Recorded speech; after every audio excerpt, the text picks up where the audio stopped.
Y siguiendo con la programación de Radio María, a continuación les ofrecemos el Catecismo de la Iglesia Católica, dirigido por Monseñor José Ignacio Munilla.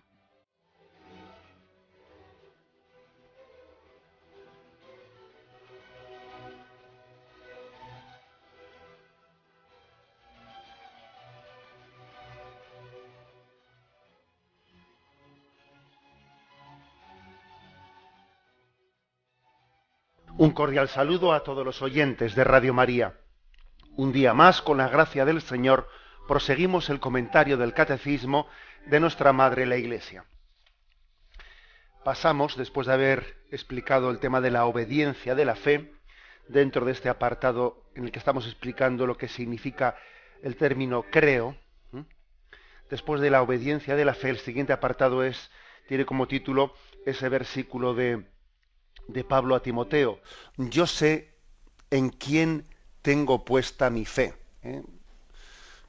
Quizás la traducción más popular es yo sé de quién me he fiado. Segunda Timoteo 1:12 es una expresión preciosa de Pablo.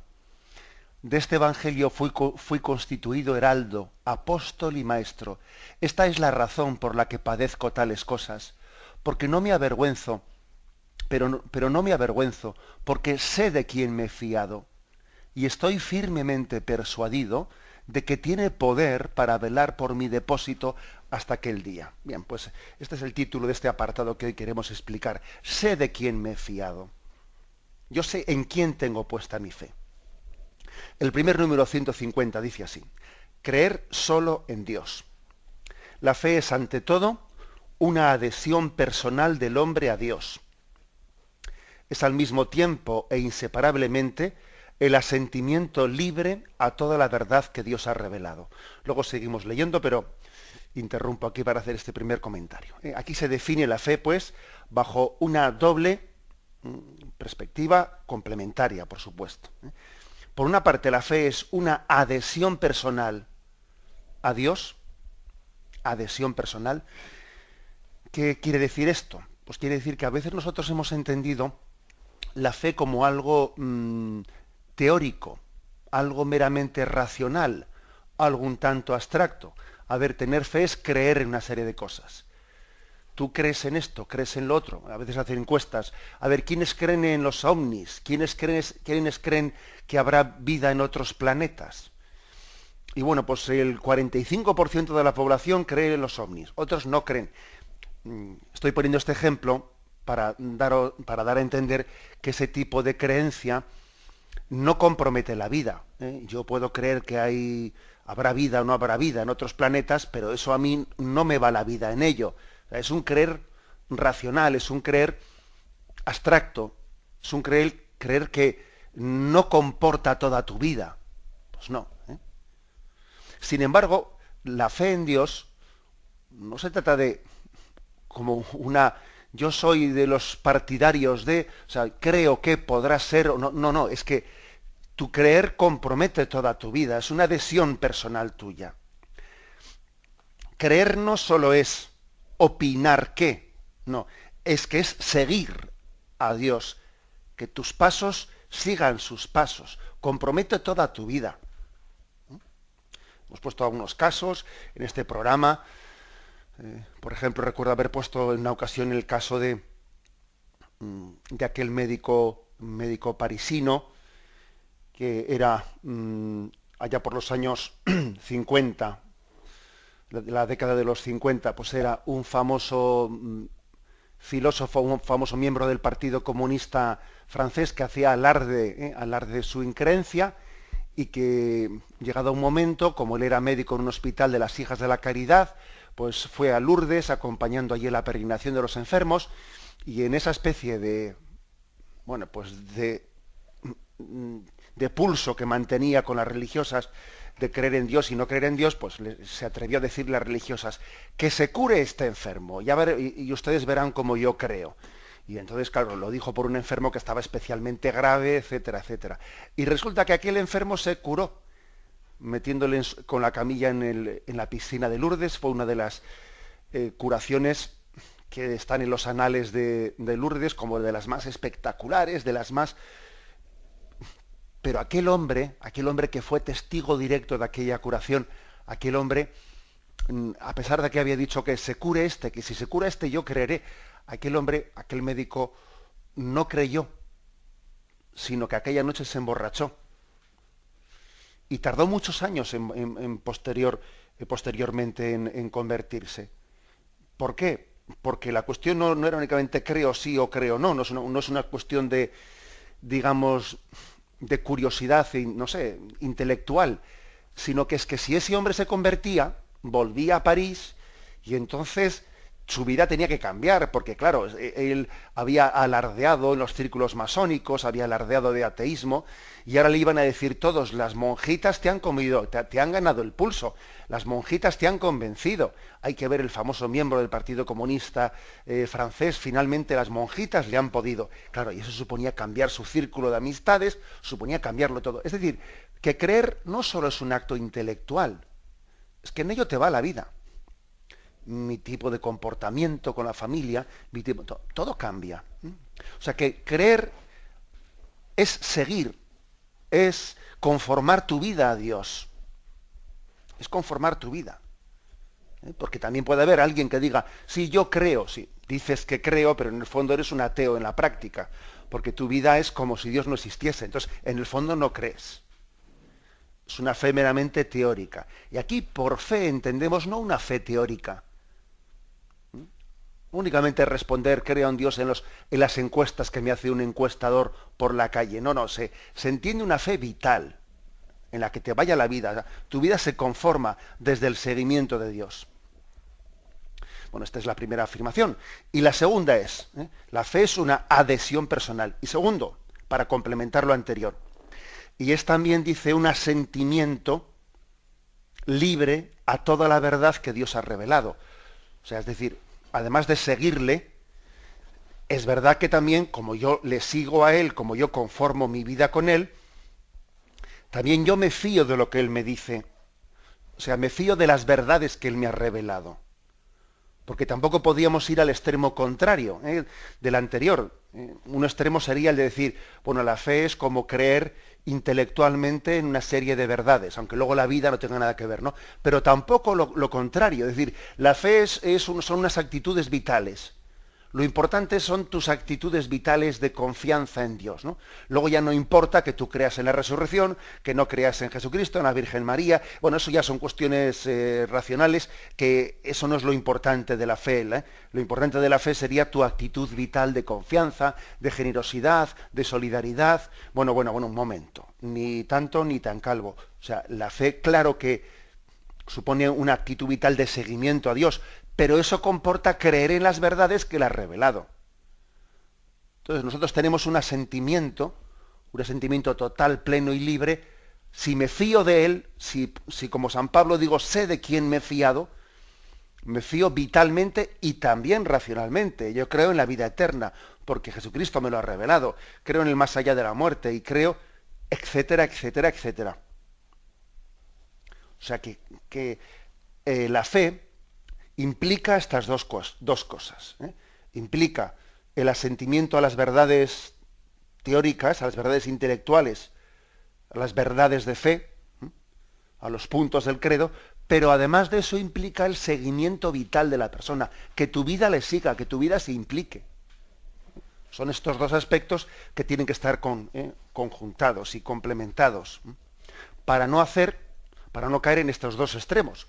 Por una parte sería el extremo de pensar que la fe es algo racional y abstracto, ¿no? Que yo creo en ello, aunque mi vida no tiene nada que ver, o el extremo contrario, pensar que la fe son una serie de actitudes, actitudes de confianza, de solidaridad, pero sin que yo tenga que creer, pues en por ejemplo, la revelación de tantos puntos del credo, como que Dios es Padre, Hijo y Espíritu Santo, como que se ha encarnado la segunda persona de la Santísima Trinidad, como que la Virgen María en sus entrañas dio la humanidad de Jesucristo, y todo el resto de la fe, que claro que yo me adhiero a esas verdades, al mismo tiempo que sigo vitalmente a Jesucristo en mi vida.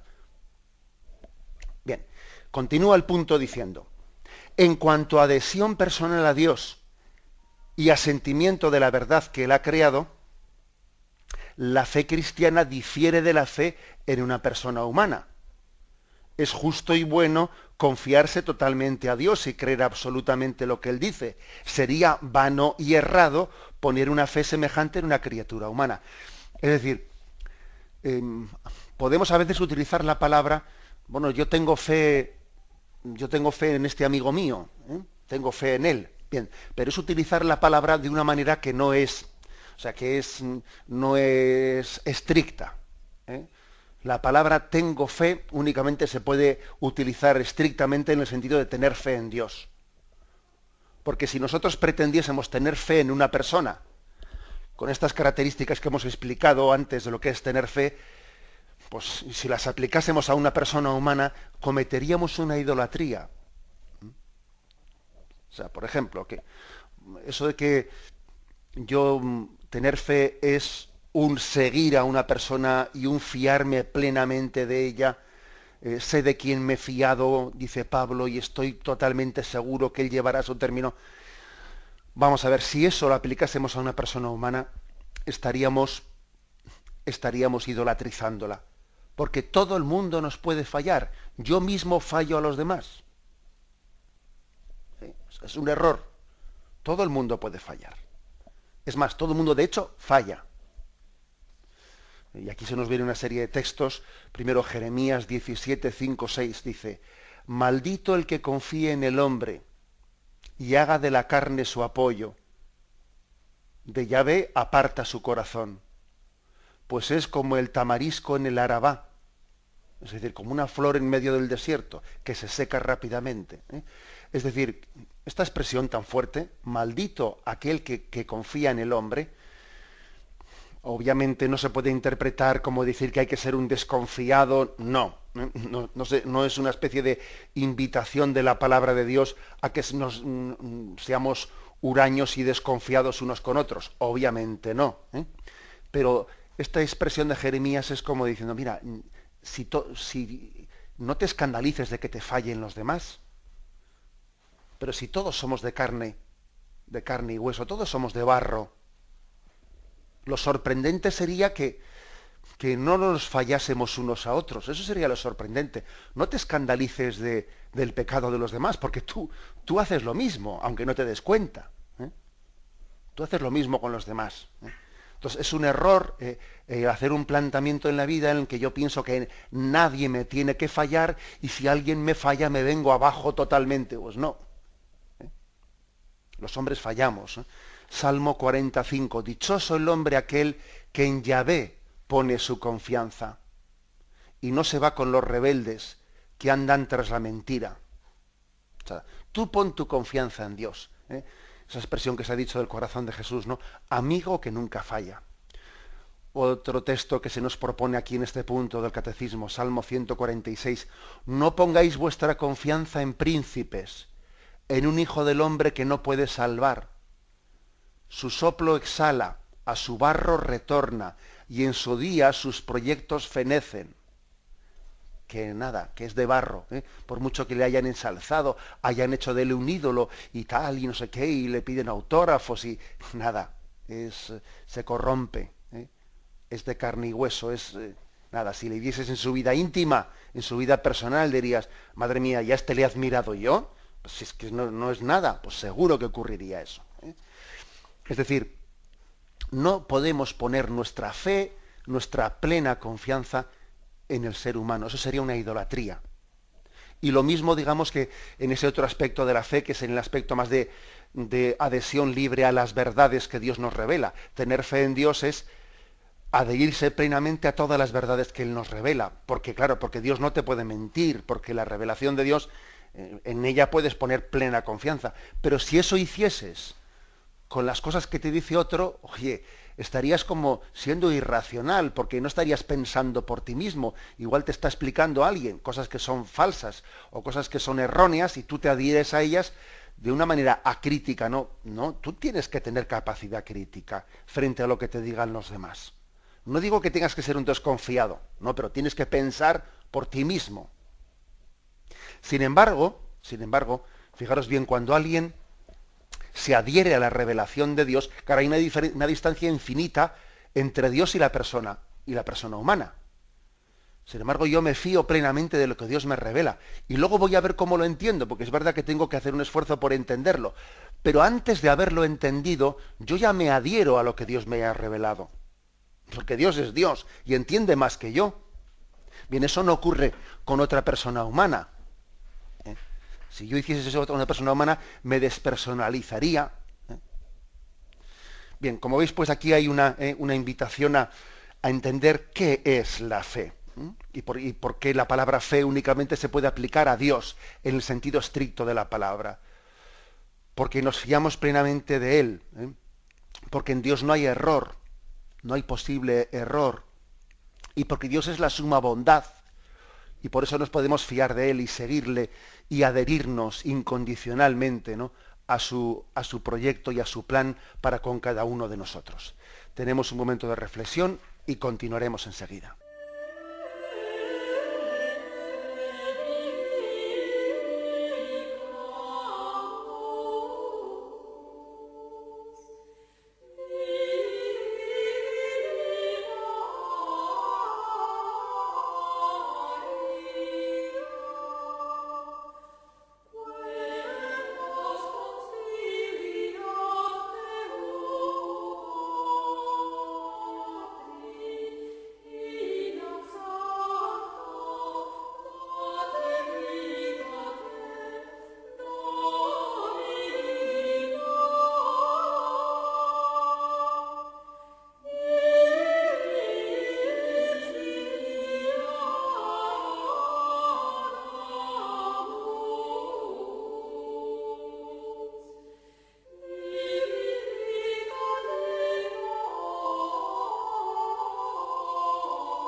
Escuchan el programa Catecismo de la Iglesia Católica con Monseñor José Ignacio Munilla.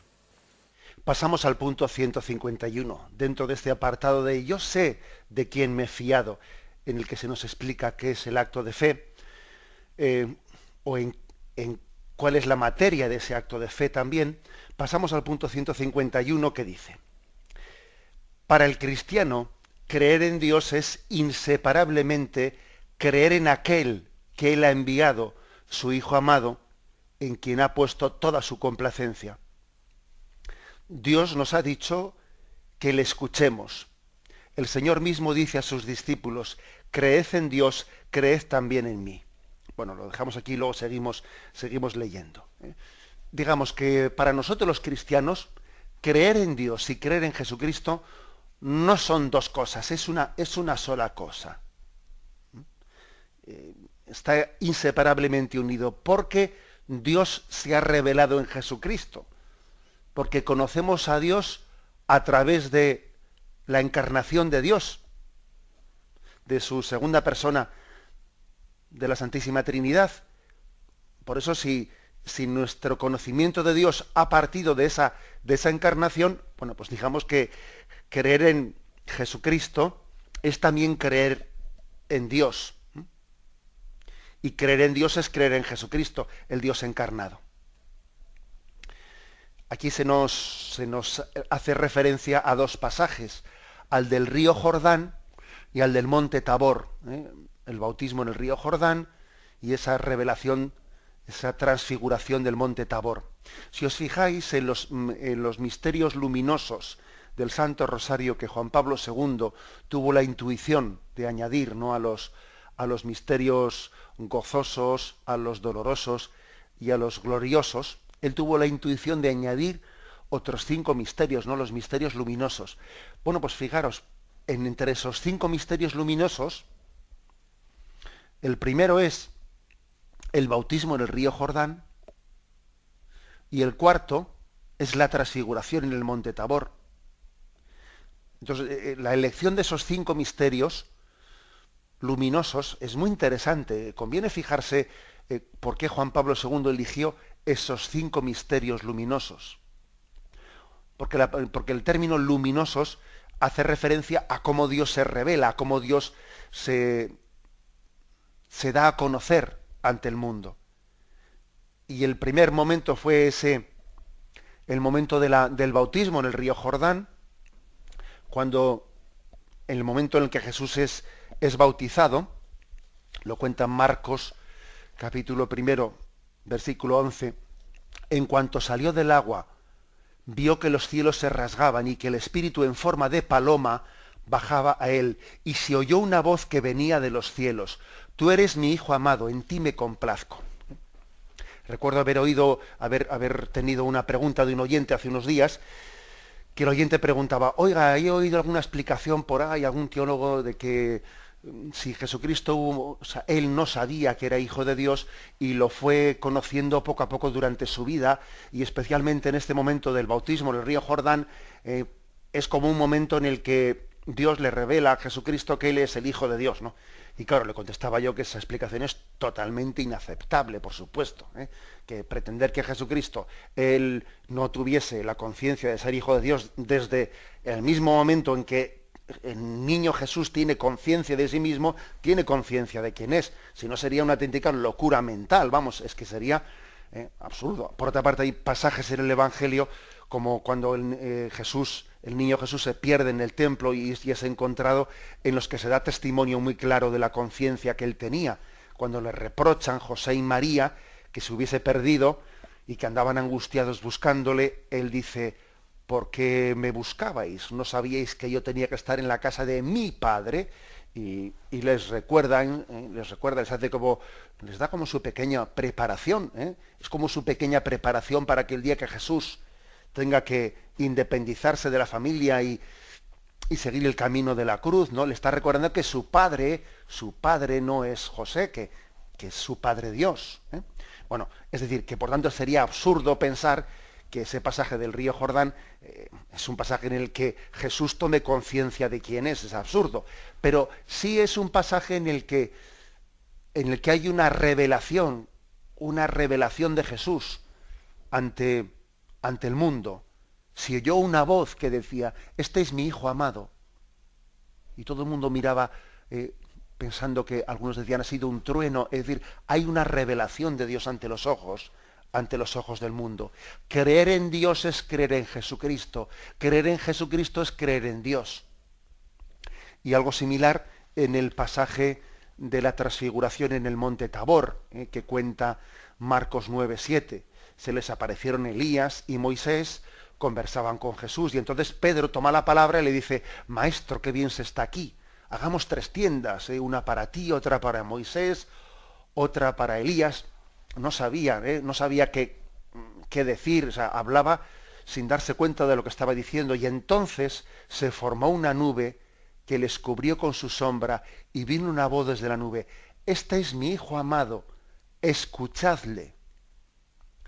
Y fijaros cómo se complementa aquella voz del río Jordán y esta voz del Tabor. La voz del Jordán decía: este es mi Hijo amado, en quien me complazco. Y ahora se dice: este es mi Hijo, escuchadle. En el río Jordán se subrayaba la unión íntima que tienen entre el Padre y el Hijo: en él me complazco, este es mi Hijo amado.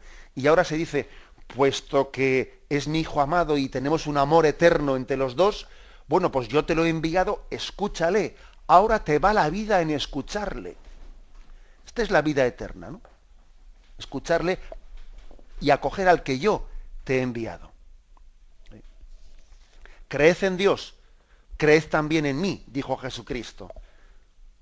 Fijaros qué expresión tan fuerte. Si creéis en Dios, creed también en mí. Ahí Jesucristo está proclamando su divinidad. ¿Quién puede decir eso? Imaginaros que dijese yo esa frase, o cualquiera de vosotros. Sería un soberbio, sería un presuntuoso, sería impropio totalmente, ¿no? Cualquier persona humana que dijese eso. El otro día me contaron una anécdota que estaba pues una persona, un conocido en la capilla ante el Señor, y entonces estaba él solo, y entra un conocido suyo, después de hacer la genuflexión, como estaban los dos solos en la capilla, eran conocidos, pues el que estaba en la capilla le dice al otro: hola, buenos días. Le dice: ya ves que estoy en buena compañía, porque ahora estaba con el Señor. Ya ves que estoy en buena compañía. Y el que ha entrado le dice: hombre, también está él, por Jesús, ¿no? También está él en buena compañía contigo. Claro, hombre, pues le dijo eso con toda la buena voluntad, ¿no? Diciendo: bueno, también tú eres una buena compañía para Jesús. Pero claro, el otro le dijo: oye, no digas eso, porque me pica un poco el oído, ¿no? O sea, no es lo mismo la compañía que él es para mí que la que yo soy para él. Es decir, que tenemos que darnos cuenta, que Jesucristo, solo él puede decir: creed en Dios y creed también en mí. Que nosotros no podemos ponernos al mismo nivel que Jesucristo. O sea, que sería una soberbia tremenda el pronunciar por nuestra parte, sin tener esa condición divina, las mismas frases, ¿no? La misma frase que Jesús pronunció en su revelación como ser el Hijo único del Padre. Seguimos adelante y dice, terminamos de leer este punto: porque creemos en Jesucristo, porque es Dios, el Verbo hecho carne. A Dios nadie le ha visto jamás. El Hijo único que está en el seno del Padre, Él lo ha contado. Porque ha visto al Padre. Él es único en conocerlo y en poder revelarlo. O sea, solamente Dios puede ser solamente Jesucristo puede ser el revelador del Padre. ¿Por qué? Porque es que para poder revelar hay que conocer, y para poder conocer plenamente, hay que ser hijo de Dios. Hay un adagio latino que dice: agere sequitur esse, el hacer sigue al ser. Nadie puede hacer cosas bellas si no es un artista, por ejemplo. Agere sequitur esse. Para poder hacer, primero tienes que ser. Bueno, pues aquí pasa por el estilo. Para poder revelar al Padre, es que hay que ser hijo del Padre, hay que estar con el Padre, hay que ser una sola cosa con el Padre, como es Jesucristo. Aquí no vale esas teorías platónicas de los demiurgos, ¿no? Como si se dijese: a ver, hay como un ser intermedio. Las teorías platónicas anteriores a Jesucristo, estos filósofos explicaban que entre Dios y el hombre hay como seres divinos intermedios, mire usted. Es decir, un ser intermedio, por ejemplo, como podríamos pensar que es un ángel. Un ángel está tan lejos de Dios como estamos nosotros, porque la distancia entre una criatura y Dios es infinita. Luego, un ángel no puede revelar a Dios. Un ángel al final es una criatura. Y un ángel no puede ser revelador. Puede enviar un mensaje, puede, etcétera, pero ser la revelación del Padre solamente puede ser Jesucristo. Eso no puede ser un ángel, no puede ser un ser intermedio, un demiurgo. Es que para poder revelar plenamente hay que ser Dios mismo. Es Dios mismo el que se revela.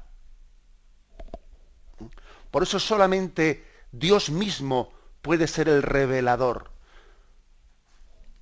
Por eso Jesucristo es la revelación del Padre. Es un punto importante porque en el mismo momento en que decimos Jesucristo nos revela, estamos diciendo que Él mismo es Dios. De lo contrario no podía hacerlo. Se nos ofrece aquí un texto, Mateo 11:27. Todo me ha sido entregado por mi Padre, dice Jesús, y nadie conoce bien al Hijo sino el Padre, ni al Padre le conoce bien nadie sino el Hijo, y aquel a quien el Hijo se lo quiera revelar. O sea, hay un conocimiento entre el Padre y el Hijo, entre Dios Padre y Dios Hijo, pleno, porque este es mi Hijo amado, en quien tengo mi complacencia. Entre ellos se conocen profundamente, se aman el uno al otro. Y por eso Jesucristo nos lo revela, nos lo da a conocer. Tenemos un momento de reflexión y continuaremos enseguida.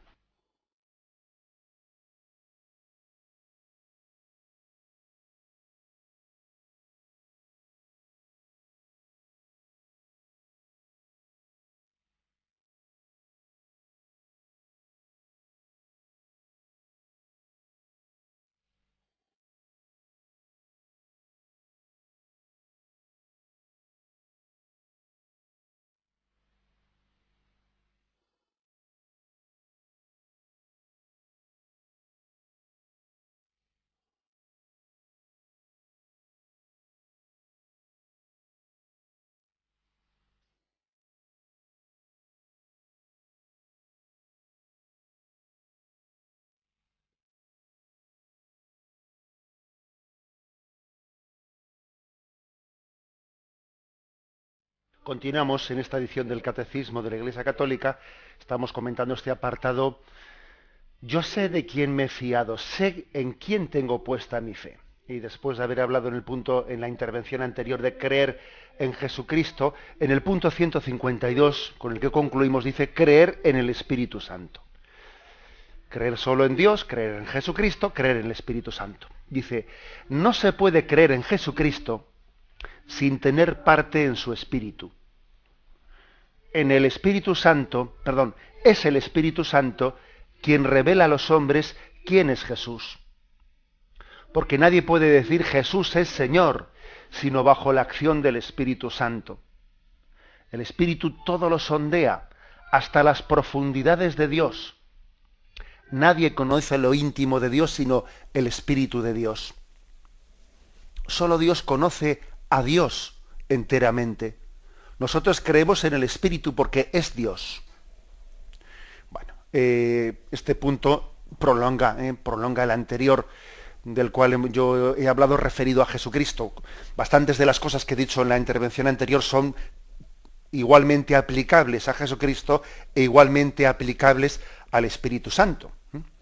A mí me parece especialmente lúcida esta frase que dice, solo Dios conoce a Dios enteramente. Solo Dios puede revelarnos a Dios plenamente. No lo puede hacer un ángel, porque es un ser creado. No lo puede hacer la Virgen María. No, la Virgen María no nos puede revelar a Dios. Ella ha recibido la revelación. Ella ha sido receptora de la revelación. Y entonces ella lo que hace es, si queréis, pues reflejarla. Se ha puesto el ejemplo de Cristo es el sol y María es la luna. La diferencia entre el sol y la luna es que la luna no tiene luz propia, sino que la luna refleja la luz del sol. Así es María, que no tiene luz propia, sino que ella se goza y se gloría de reflejar la luz del sol. Solo que pasa una cosa, y es que la luna tiene la característica de reflejar la luz del sol a aquellos que no la ven porque están de noche, y entonces pueden ver la luz de Dios a través de esa luna, que gracias a que existe la luna, los que están de noche, los que están en noche oscura, podríamos decir, ¿no? Pues pueden atisbar lo que es el sol gracias a la luna. Así es María. Pero María no es la reveladora de Dios. Ojo, María no revela a Dios, sino que refleja esa luz de Dios. Para revelar a Dios hay que ser Dios. Por eso se dice que los reveladores de Dios pues son Jesucristo, segunda persona de la Santísima Trinidad, y el Espíritu Santo, tercera persona de la Santísima Trinidad. Los dos son los reveladores. En un misterio perfecto de complementación entre ellos. Fijaros, nadie puede decir, esta frase de San Pablo que es impresionante, nadie puede decir Jesús es Señor si no le está asistiendo el Espíritu Santo para decirlo. Con lo cual, ahora mismo un servidor, cuando os estoy hablando, y vosotros cuando estáis escuchando esta predicación del Catecismo de la Iglesia Católica, y yo la predico con fe, y vosotros la escucháis con fe, estamos siendo asistidos por el Espíritu Santo para poder hacer esta predicación. Y muchas veces ni lo hemos pensado. Y es impresionante ver que el Espíritu nos asiste y a veces hasta nosotros nos apropiamos como si fuese nuestra la gloria, cuando es Él el que nos está asistiendo. El Espíritu Santo tiene esa discreción de darnos la fe y no hacerse notar, ¿no? No es como el Ministerio de Vivienda o de Obras Públicas, perdonad por este chiste, que el Ministerio de Obras Públicas, antes de empezar a construir la carretera, te pone un cartel que dice obras a realizar, Ministerio de la Vivienda, presupuesto, no sé qué, ejecución de la obra. Bueno, luego vamos a ver si la construyen, ¿no? Esperemos que sí. Pero antes de hacer la obra te han puesto el cartel para anunciártelo.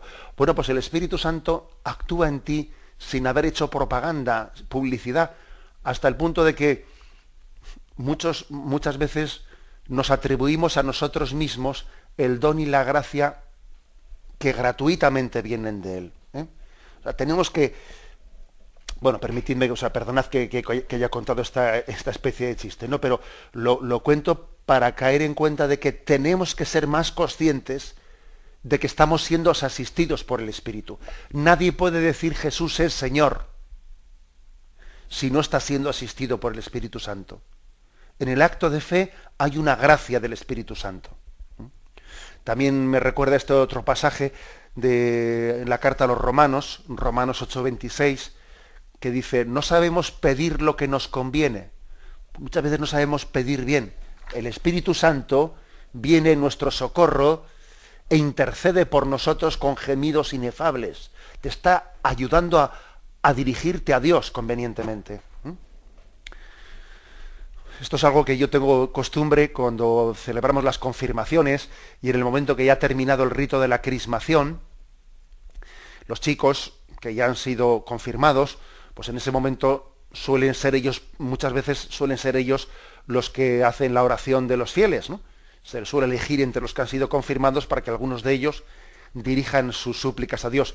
Me suele gustar en ese momento, cuando celebro yo las confirmaciones, decirles a ellos, fijaros, ahora que habéis sido confirmados, lo primero que vais a hacer es dirigiros a Dios, movidos por el Espíritu Santo que habéis recibido en el sacramento de la confirmación. Porque nosotros muchas veces no sabemos rezar bien, no sabemos pedir lo que nos conviene, y el Espíritu Santo viene en nuestro socorro. Luego, cuando tú oras e intentas orar bien, estás siendo asistido por el Espíritu. Insistamos pues en que Él es el revelador del Padre. ¿Por qué? ¿Por qué es esto así? Porque Él todo lo sondea hasta las profundidades de Dios. Lo íntimo de Dios es el Espíritu Santo. Es lo íntimo de Dios. Por eso una de las formas que tuvo de revelar el Espíritu Santo en el Nuevo Testamento, pues bueno, una es la de la forma en paloma, ¿no? La forma de paloma, otra es las lenguas de fuego en Pentecostés, pero hay una forma de revelar el Espíritu Santo que a mí me parece especialmente entrañable, y es cuando Jesús resucitado se aparece a sus discípulos, que lo cuenta, quiero recordar Juan 20 o 21, y Jesús dice que sopló su aliento sobre los apóstoles y les dijo, recibid el Espíritu Santo, a quienes les perdonéis los pecados les quedan perdonados, etcétera, etcétera. Pero digo que me parece especialmente entrañable esta imagen de expresarnos qué es el Espíritu Santo soplando sobre los apóstoles, porque es como si con ese signo nos estuviese diciendo que el Espíritu Santo es lo íntimo de Dios, es lo íntimo del Padre, es lo íntimo del Hijo. La intimidad de Dios, las entrañas de Dios, nos son comunicadas en la donación del Espíritu. Si a esto le añadís ese otro pasaje en el que dice, en Él vivimos, nos movemos, existimos. Decimos que el Espíritu Santo es el gran desconocido, pero al mismo tiempo, fíjate, decimos que es el gran desconocido, pero en Él vivimos, nos movemos, existimos. Es curioso que un pájaro pueda desconocer el aire y está siempre volando en él. Es curioso que un pez pueda desconocer el agua. Sí, pero espérate que un día le saquen fuera y vas a ver qué saltos y qué brincos pega porque se está muriendo cuando no tiene agua. Es curioso que un hombre pueda desconocer al Espíritu Santo. Cuando en él vive, se mueve, existe y es movido por su gracia. Es curioso, Es patético, podríamos decir al mismo tiempo, es patético. ¿Cómo un pájaro puede desconocer el aire? ¿Cómo un pez puede desconocer el agua? ¿Cómo un hombre puede desconocer aquel a quien le alienta, le asiste y le mueve? Bueno, pues tenemos que ir creciendo en esta apertura de nuestra vida a la revelación, pues para que Él sea el gran conocido, no el gran desconocido, en quien vivimos, en quien movemos, en quien nos existimos, el revelador del Padre, el revelador del Padre. Y termina diciendo este texto, la Iglesia no cesa de confesar su fe en un solo Dios, Padre, Hijo y Espíritu Santo. Fijaros cuál es la forma que tiene el catecismo de empezar a explicar el credo. Nos ha hecho como una primera aproximación a a quien seguimos en el seguimiento de nuestra vida, ponemos los pasos donde Él ha puesto los pasos. Seguimos sus huellas, y las huellas que Cristo nos ha dejado son las huellas de Dios Padre, de Dios Hijo y de Dios Espíritu Santo. Las huellas no son visibles, sí, en Jesucristo son visibles, plenamente visibles. Son algo visibles en la naturaleza, ¿no? Pero en la revelación de Jesucristo son plenamente visibles. Por eso la Iglesia no cesa de predicar a Dios Padre, a Dios Hijo y a Dios Espíritu Santo. Lo dejamos aquí y damos paso a la intervención de los oyentes. Podéis llamar para formular vuestras preguntas al teléfono 917-107-700. 917-107-700.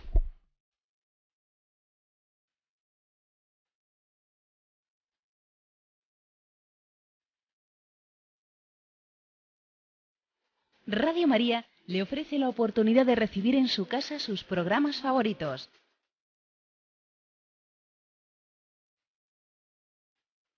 Ahora lo puede hacer a través de nuestra página web www.radiomaria.es o bien llamándonos al 902 500 518.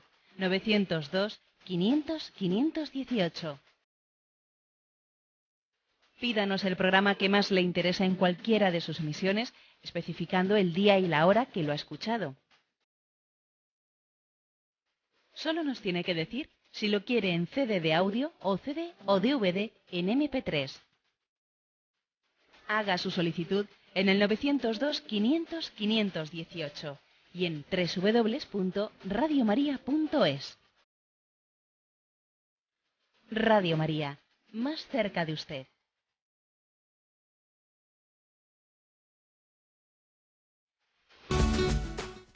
Sí, buenos días. ¿Con quién le hablamos? Buenos días. Soy Soledad de Salamanca. Adelante, Soledad. Y le pregunto porque el otro día también lo dijo usted, que a Dios nadie le había visto. Yo os pregunto, en el paraíso terrenal, Eva y Adán estaban desnudos y cuando vieron a Dios pasearse se taparon porque les dio vergüenza, porque habían pecado. Entonces, ellos sí lo vieron. Bien. Esa es la duda que tengo, monseñor. Vale, de acuerdo. Sí, gracias a usted. Bueno, la expresión "a Dios no le ha visto nadie jamás", bueno, es una expresión que está especialmente en la carta en el Evangelio de San Juan. San Juan, capítulo 1, versículo 18, dice: "A Dios nadie le ha visto jamás, el Hijo único que está en el seno del Padre, Él es el que lo ha revelado". Y también en la primera carta de Juan, capítulo 4, versículo 12, dice, ¿no? "A Dios nadie le ha visto nunca. Si nos amamos unos a otros, Dios permanece en nosotros y su amor ha llegado en nosotros a su fin". O sea, que no es que sea una cosa dicha por mí, sino que está dentro de la palabra de Dios, por lo menos en dos ocasiones, que yo creo que son más también. Vamos a ver, usted habla de Adán y Eva. También no se puede decir, también es verdad que todos los santos que están en el cielo ven a Dios. O sea, tienen la visión beatífica. La visión beatífica, todos aquellos seres queridos nuestros que ya han sido acogidos por el Padre, que ya se han purificado perfectamente, ven a Dios en el cielo. Pero obviamente, aquí cuando Jesucristo nos dice esto, está hablando de la revelación del Padre a nosotros, a los que estamos aquí. A los que estamos aquí. Por otra parte, no es el mismo grado de conocimiento de Dios el que tuvieron Adán y Eva en el paraíso, ni incluso el que tienen ahora pues los santos en el cielo, que el que Jesucristo tiene de Dios. Es decir, el grado de conocimiento de Dios por la visión beatífica en el cielo, o el grado de conocimiento de Dios que se tenía en el paraíso por aparte de Adán y Eva, que es otro grado distinto. No llega ni mínimamente al grado de conocimiento de Dios Padre que tiene Jesucristo, porque Él es el Hijo natural del Padre. O sea, que es que también cada uno conoce a Dios dependiendo de su capacidad de conocerle. Por eso en el cielo también no todos tienen el mismo grado de gloria. En el cielo, la Virgen María pues tiene un grado de gloria muy superior al resto de los santos, ¿eh? Y puede haber un santo que tenga un grado de conocimiento de Dios superior al otro. Es como si uno dice, bueno, sí, en el cielo todos seremos plenamente felices, pero si tú vas a por agua con un pequeño vaso, o vas a por agua con una jarra, o con un balde, o con un barril, Dios te lo llenará completamente, sea el vaso, sea el barril, sea el balde, y tú teniéndolo plenamente lleno serás plenamente feliz. Pero es verdad que objetivamente hablando conocerá mucho más a Dios, la Virgen María, que nosotros, porque su balde es muy superior al nuestro, ¿eh? Y en ese sentido, entre comillas, el balde de Jesucristo es infinito, como infinito es el Padre, ¿eh? Bueno, nos hemos puesto muy místicos, pero vamos, es para hacer un poco esa respuesta a esta oyente Soledad de Salamanca. Damos paso a un siguiente oyente. Buenos días. Hola, buenos días. Buenos días, sí, le escuchamos. Pues mire, yo es para agradecer sus palabras y también me ha complacido mucho y me ha gustado muchísimo que haya hablado del beato Juan Pablo II que instituyó los misterios luminosos, ¿no? Pero yo siempre, últimamente, cuando rezo el rosario, pienso que faltan otras 5 Ave Marías a María, ¿no? Y serían los misterios de después de la resurrección del Señor, ¿no? Cuando se apareció a María y a María Magdalena, la aparición a los discípulos, sus preciosas palabras de no tengáis miedo, que están olvidadas y que habría que incluirlas en algún misterio, ¿no? Aparición a los 2 de Maús, a Santo Tomás, a lo que usted acaba de decir ahora mismo cuando les dice que les infunde el Espíritu Santo, no sé si fue después, perdónenme mi ignorancia, ¿no? Pero no quiero ser atrevida, pero yo pienso que está incompleto el rosario todavía, fíjese lo que le digo. Bueno, obviamente el rosario elige una serie de misterios y a la hora de elegir, pues obviamente ha tenido que ir a lo esencial. Y es obvio, ¿no? Pero, o sea, es decir, que sería impensable decir que en los misterios del rosario está dicho todo. De hecho, Juan Pablo II, cuando eligió 5 más, era porque era consciente de ello. O cuando Juan Pablo II también hizo algunas versiones nuevas del Vía Crucis, era porque era consciente de que en las 14 estaciones tradicionales del Vía Crucis faltan episodios evangélicos. O sea, eso es normal. No se piense usted que ha dicho ninguna barbaridad diciendo eso. Ahora, yo sí que diría, bueno, pues que ahí está el misterio de la coronación de María como Reina y Señora de cielos y tierra, que es, bueno, ahí se le muestra a María, ¿no? Después de asunta al cielo toda, se le hace compartir la gloria de Jesucristo. O ahí está el misterio de Pentecostés, del Espíritu Santo que viene en Pentecostés, y en él, en esa donación del Espíritu, bueno, están un poco incluidas, ¿no? Entre la resurrección de Jesucristo, la ascensión a los cielos y la venida del Espíritu Santo en Pentecostés, hombre, más o menos ahí están integradas las apariciones de Cristo resucitado, ¿eh? O sea que, digamos que la Iglesia no pretende decir que en los misterios del Rosario esté incluido todo, pero sí que están elegidos los episodios fundamentales, digamos, ¿eh?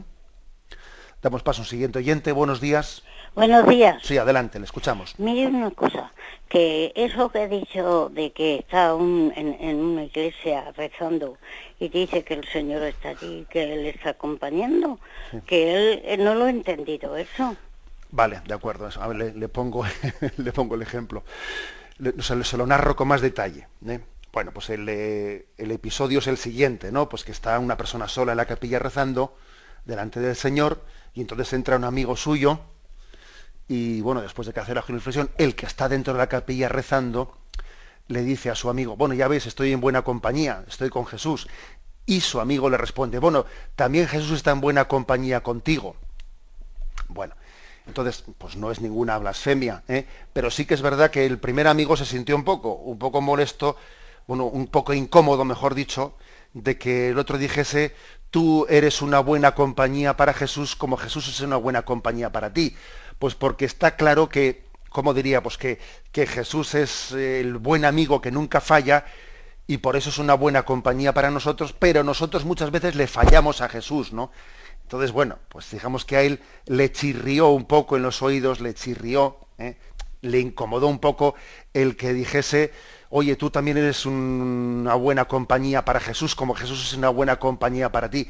Desearíamos que así fuese, ¿verdad? O sea, desearíamos ser y tan amigos nosotros de Jesús como Él es nuestro, pero es más una especie de deseo que una realidad ahora mismo en nuestra vida. Bueno, eso es una anécdota que igual la he contado y he despistado un poco a los oyentes, pero bueno. Damos paso a un siguiente oyente. Buenos días. Sí, buenos días, monseñor, de aquí de Córdoba, una parroquia de Córdoba, le llamo. Sobre el tema de la conciencia de quién es Dios o Jesucristo, que sabía lo de Saqueo, por ejemplo, su nombre o lo que iba a pasar en el futuro y todo esto. Pero no queda solucionado ya el tema de todo este conocimiento de Cristo, si, digamos, Jesucristo desde su persona divina es, digamos, que piensa con su inteligencia humana, pero, o sea, la persona divina, que sería como el sustrato último de Cristo, es, digamos, el que conoce todo y desde ahí habla.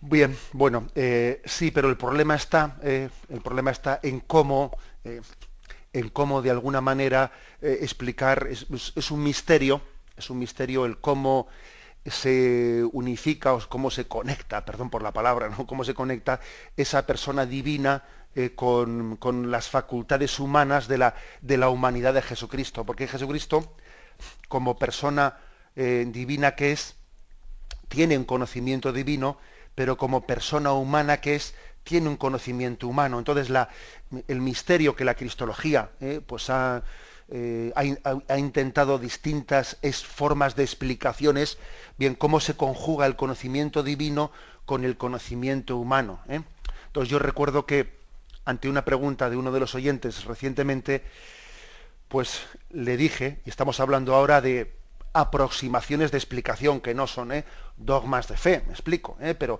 cómo se ha intentado explicar. A ver, me acuerdo que le dije al oyente, Jesucristo, el niño Jesús, que estaba como un niño más en la escuela de Nazaret, él era el Hijo de Dios, pero al mismo tiempo iba a la escuela a aprender a leer y a escribir.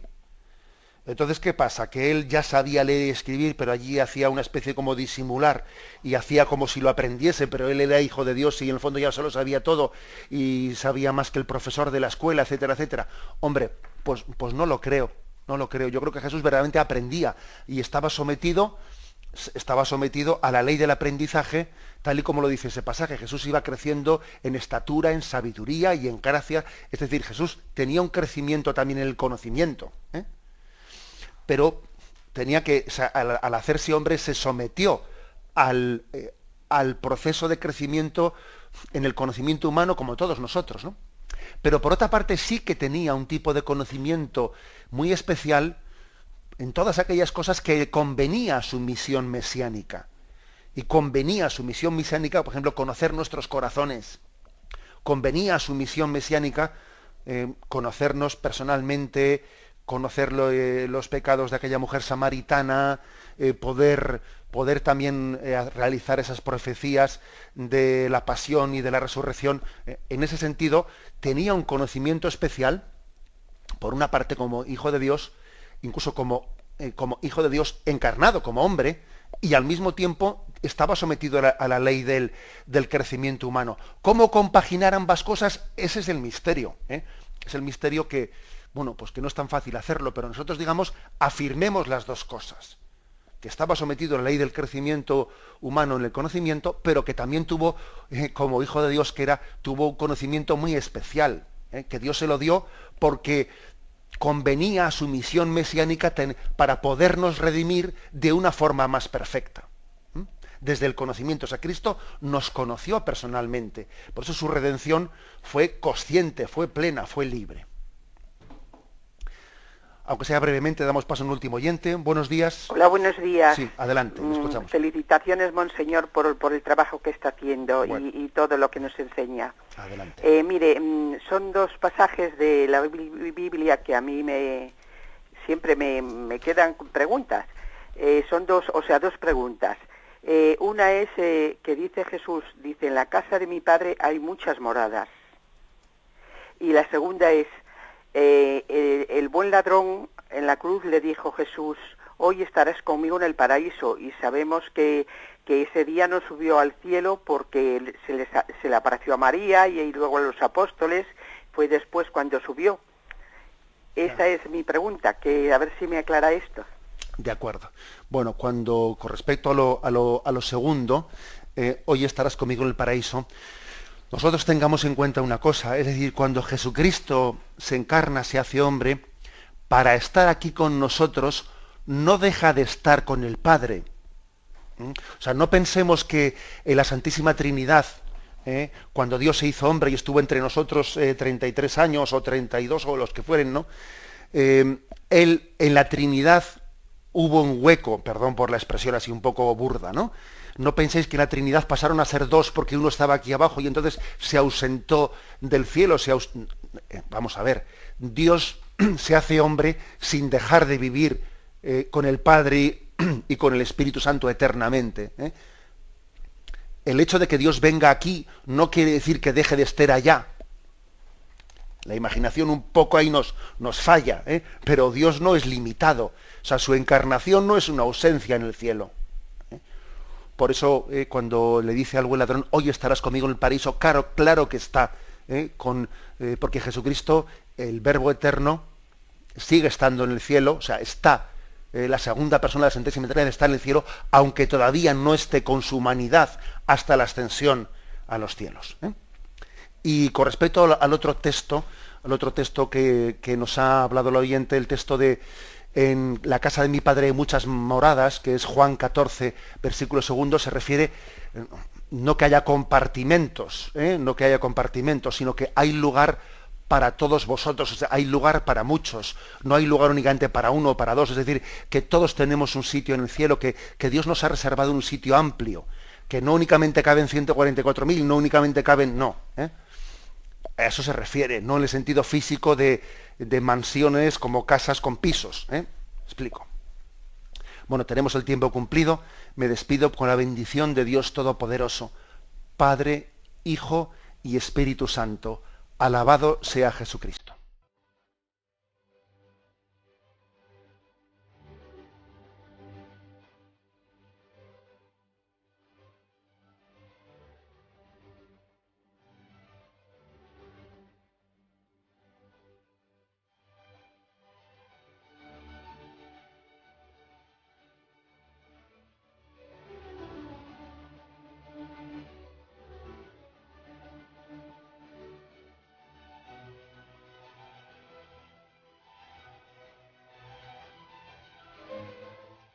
Han podido escuchar en Radio María el Catecismo de la Iglesia Católica, dirigido por Monseñor José Ignacio Munilla.